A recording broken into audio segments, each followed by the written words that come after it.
Load shedding की वजूहात बेटाउन कराची ने majority presidents के हर एक नुमाइंदे को अपने पास बुला के जो है वो डिटेल से बता दी गई है। तो सबसे पहले ये मेरी सेकंड वीडियो है लोड शेडिंग को लेकर, क्योंकि पहली वीडियो में मेरी उस बात से अक्सर लोगों ने इख्तलाफ किया और अक्सर लोगों ने उसको सपोर्ट किया, लेकिन जिन लोगों ने इख्तलाफ किया तो उन लोगों के लिए जो उनके अपने प्रेसिडेंट्स में रहने वाले लोग हैं उनसे आप थोड़ा सा मशवरा कर ले तो आप लोगों को आइडिया हो जाएगा कि हमारी जो कही हुई बात थी वो कितनी सच है या झूठ है, किसकी गलती है, क्या है, आपको किस तरफ देखना चाहिए अपनी मदद के लिए। लेकिन मैं आप लोगों को अपडेट कर देता हूं जिन लोगों को नहीं पता कि कोई मीटिंग कंडक्ट हुई है जिसमें बेटाउन कराची की जानिब से ये लोगों को इन्फॉर्म किया गया है कि हमारी टोटल 12 मेगावाट जो है वो के इलेक्ट्रिक की तरफ से आती है और 12 मेगावाट हम जनरेटर्स के थ्रू लोगों तक इलेक्ट्रिसिटी पहुंचाते हैं। टोटल 24 के करीब मेगावाट की हमारी रिक्वायरमेंट है, जिसमें से जो 12 मेगावाट आते हैं उसमें 4 फीडर्स मौजूद हैं जो के इलेक्ट्रिक देता है और पर फीडर तकरीबन 3.2 जो मेगावाट है वो प्रोवाइड करता है, जिसमें से गर्मियों में उन्होंने उस फीडर को 3.2 से 2.7 कर दिया है। ये सारी वो बातें हैं जो बैरिया की मैनेजमेंट ने लोगों को बताई हैं, क्योंकि लोगों को समझने की ज़रूरत थी कि भाई ये जो मैं लोड शेडिंग कर रहा हूँ ये क्यों कर रहा हूँ। मेरी भी एक रेपुटेशन है मार्केट में, मुझे भी पता है कि लोग इस बात से खफा होंगे, ये सब कुछ करने से मेरी कोई वाह नहीं होगी, लेकिन इन सब वजूहात की वजह से ये लोड शेडिंग करनी पड़ रही है। तो उसने बताया कि भाई ये 2.7 होने की वजह से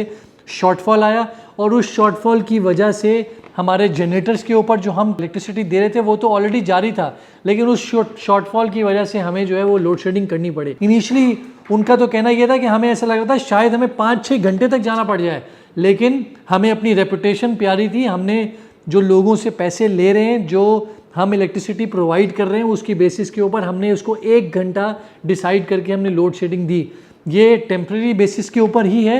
अभी फिलहाल लोड ज़्यादा है, समर्स में ये चीज़ बेयर करनी पड़ेगी। ज़्यादातर लोगों का एतराज़ 2 ही पॉइंट पे थे, चाहे वो ऑनलाइन सोशल मीडिया पे लोग हों या जो वहाँ पर मौजूद थे, कि भाई आप 72 रुपीज़ एक अलग चार्ज कर रहे हो और फिर साथ साथ आप लोग 1500 रुपये अलग चार्ज कर रहे हो। तो जिस पे बैरिया का स्टांस यही था कि अगर आप पिछले 3 महीनों में नोट करें तो मैंने अपना 79 से रेट रिवर्स करते हुए 72 पे आया है। जहाँ तक मैं आप लोगों को कंपनसेट कर सकता हूँ मैंने अपने मैक्सिमम लेवल पे कंपनसेट करने गया हूँ, मैंने रेट वो नहीं रखा। और फिर सेकंड बात, जो 1500 रुपये की बात की जाती है कि मैं आप लोगों को इलेक्ट्रिसिटी प्रोवाइड कर रहा हूँ 24 घंटे को लेकर, क्योंकि शॉर्टफॉल हुआ है। अगर मैं जनरेटर्स की कॉस्टिंग आपके सामने रखूँ और आपसे शेयरिंग की बात करूँ तो आप लोगों की और ज़्यादा रेट आप लोगों का बढ़ सकता है, जो अभी हम इस टाइम आप लोगों से चार्ज करने की बात नहीं कर रहे। तो इसलिए लोगों का फिर पॉइंट ये था कि अच्छा सोल्यूशन क्या है, सोल्यूशन की तरफ आते हैं, क्योंकि ये तो बहुत छोटी सी बात है, अभी तो इतनी कमर्शियल बिल्डिंग्स बनी हुई हैं, ये सब कुछ होना है। तो बैरिया ने इलेक्ट्रिसिटी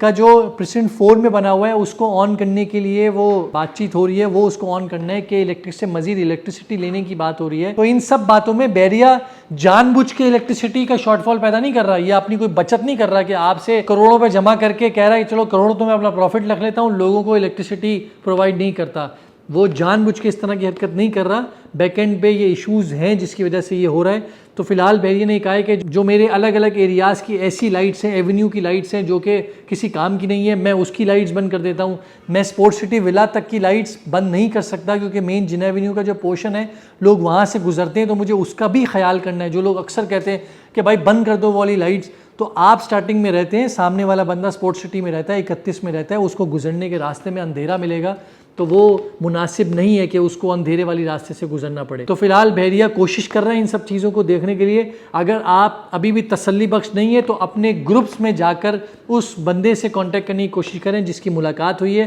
ताकि वो आप लोगों को मुतमईन कर सके कि भाई बैरिया जानबूझ के आप लोगों से पंगा लेने की कोशिश नहीं कर रहा, उसको कोई शौक नहीं है, उसके अपने घरों में भी लाइट जा रही है और आपके घर में भी लाइट जा रही है। जो कुछ हो रहा है मिलजुल के आप लोगों को सपोर्ट करना है, वो भी बेयर कर रहे हैं, आपको भी बेयर करना है, हमें ही बेयर करना है। लेकिन इस मुश्किल वक्त में आपके कीबोर्ड वॉरियर बनने से अगर आप समझते हैं कि मसला सॉल्व हो जाएगा